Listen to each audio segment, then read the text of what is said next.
I want to tell you about the morning I sat alone in Terminal 3 and watched the departures board change my flight from boarding to departed. My family was on that plane. All 6 of them.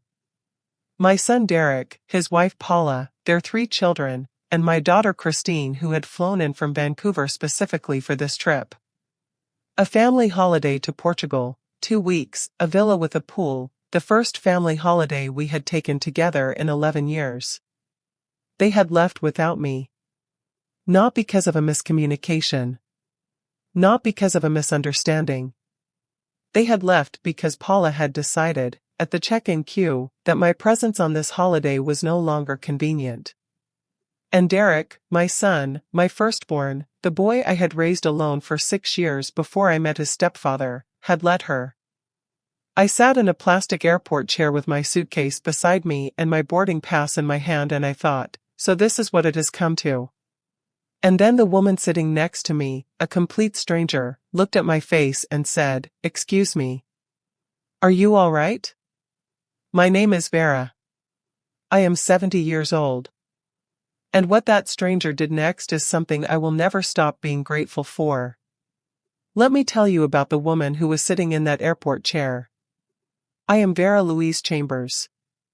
I was a midwife for 36 years. I have brought over 2,000 babies into this world, in hospitals, in homes, twice in the back of a car that didn't make it to the maternity ward in time.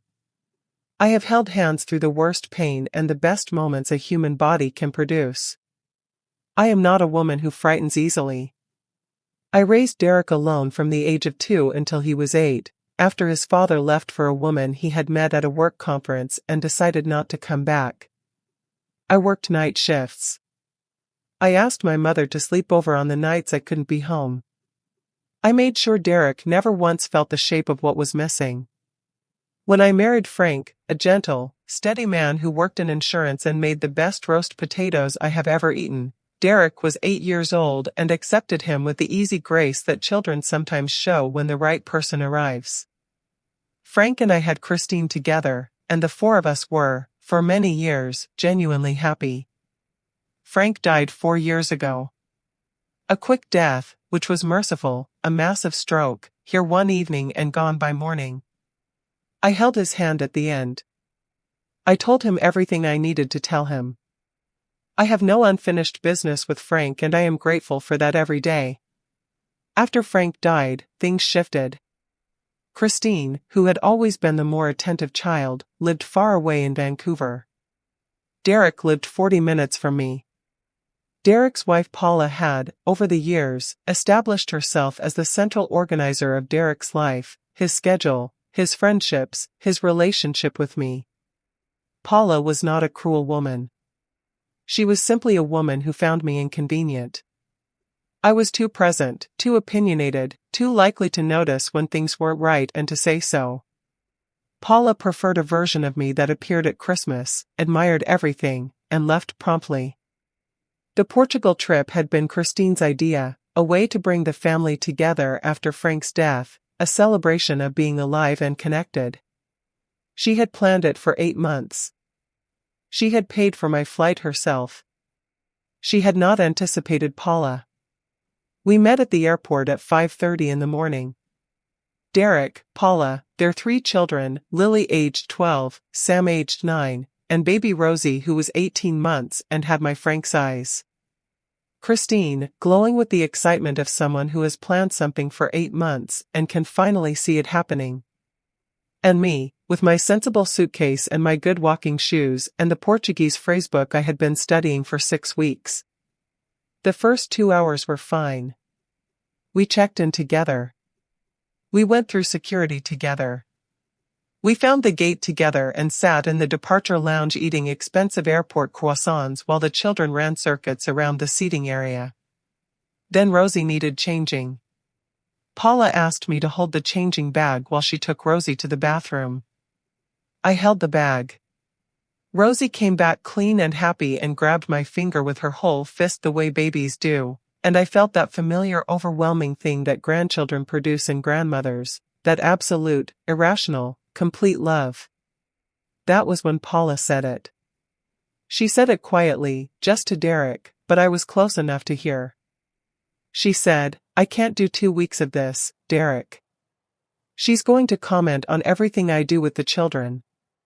She always does. I need this holiday to actually be a holiday." Derek said something I couldn't hear. Paula said, "I mean it. It's me or her. I cannot spend 2 weeks in a villa with your mother watching my every move." I pretended I hadn't heard. I played with Rosie's fingers. I watched the departures board. 20 minutes later, Derek came and sat beside me. He couldn't look at me properly. He looked at a point somewhere near my left shoulder and said, "Mum, I'm really sorry. Paula's not, she's been very stressed and she feels like she can't. I think it might be better if this trip was just our immediate family. I know that's not fair. I know Christine organized this for you. But," I said, "Derek, are you telling me to go home?" He looked at his shoes. I said, "Look at me when you answer." He looked at me. His eyes were red. He was 44 years old and he looked exactly like the 8-year-old boy who used to come to my room after a nightmare. He said, "I'm sorry, Mum." I handed him the changing bag. I took my boarding pass out of my pocket. I walked to a seat on the other side of the departure lounge and I sat down. I watched them board. Christine looked back at me 3 times. I could see from her face that she hadn't known, that Derek had not told her until they were at the gate. She started walking back toward me. Derek caught her arm. The gate closed.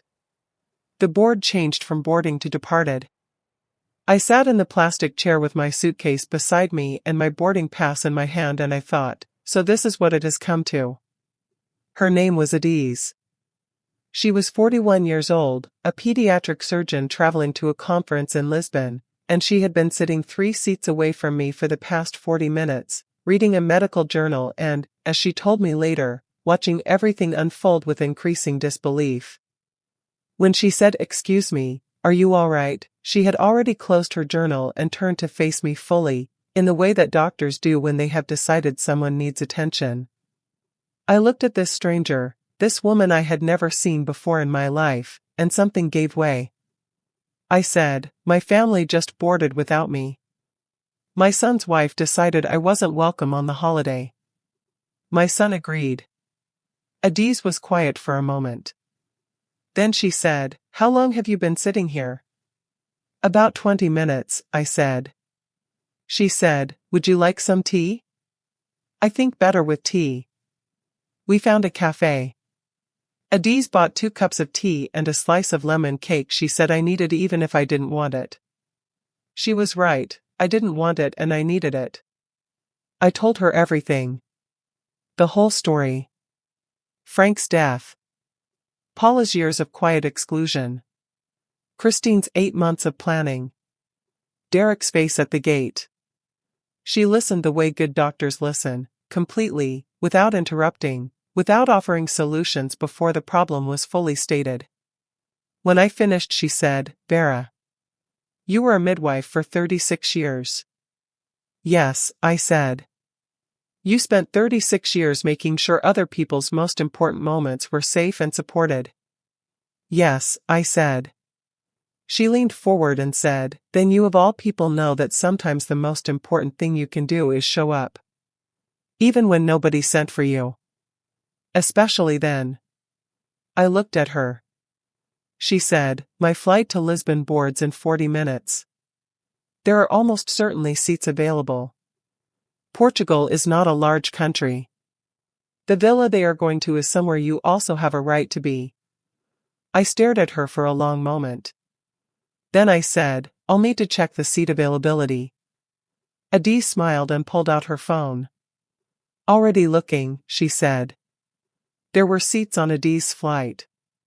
Different airline, 2 hours later, slightly more expensive. I booked one without thinking about it too carefully because I knew if I thought about it too carefully I would talk myself out of it. Adiz and I sat together until her gate was called. She told me about her own mother, a woman in Lagos who had raised 4 children and put all of them through university and never once asked for recognition. She told me that her greatest regret was not calling her mother enough during her residency years. That her mother had never complained. That she had found out only later, from her aunt, how lonely those years had been. "Don't be my mother," Adi said quietly. "Don't be the woman who never said it and let them never know." When her gate was called, she stood up and hugged me, a proper hug, the kind that a stranger only gives when they mean it completely. She pressed her business card into my hand and said, "You call me when you get there. I want to know how it goes." I landed in Faro at 3:15 in the afternoon. I took a taxi to the address on the villa booking. I had the paperwork, Christine had sent it to everyone, and arrived at the gate of a white-walled villa with a blue pool glittering in the Portuguese sun. I could hear the children. Lily and Sam in the pool, splashing and arguing about something cheerfully. Rosie laughing somewhere nearby. I rang the bell. Christine answered the door. She looked at me for one full second. Then she burst into tears and pulled me inside and held me in the cool tiled hallway and said, "I am so sorry. I am so sorry. I didn't know until the gate. I should have come back. I should have stayed with you." I held my daughter. My Frank's daughter. And I said, "You're here now. That's enough." Derek heard us in the hallway. He came out of the kitchen holding a glass of water and stopped completely when he saw me. Paula appeared behind him. The expression on her face moved through several things very quickly: surprise, calculation, and then something that, to her credit, settled into what looked like genuine shame. Derek said, "Mum." I said, "Hello, Derek. I got a later flight." He put the glass down. He crossed the hallway. He hugged me the way he hadn't hugged me in years, tightly, desperately, like the 8-year-old after a nightmare.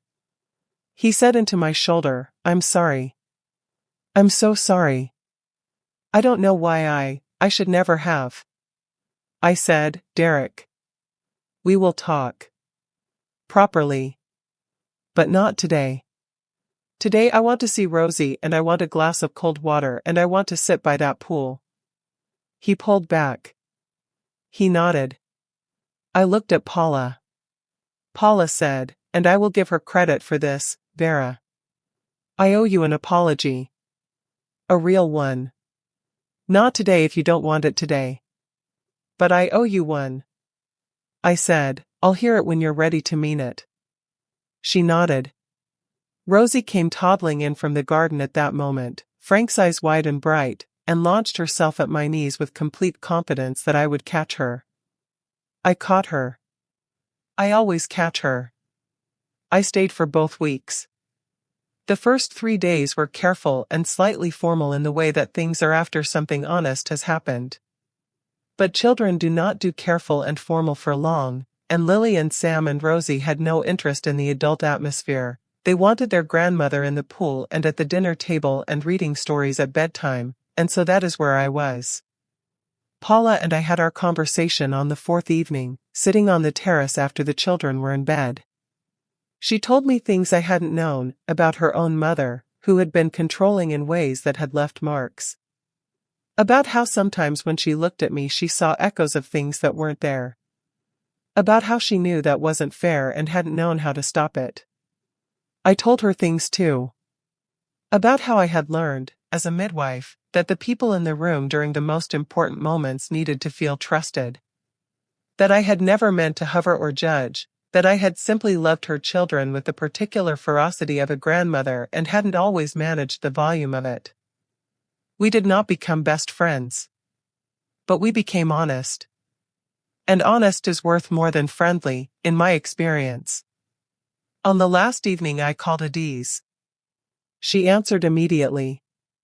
I told her everything, the villa, the pool, Rosie's eyes, Paula's terrace conversation. She listened and then said, "Vera. You showed up." "I showed up," I said. She said, "That is all any of us can do." I have thought a great deal about what Adiz said to me in that airport cafe. Show up. Even when nobody sent for you. Especially then. I spent 36 years showing up for strangers in the most vulnerable moments of their lives. I showed up at 3 in the morning when the call came. I showed up in cars and in bathrooms and in hospital corridors and in living rooms. I showed up because showing up was the whole point.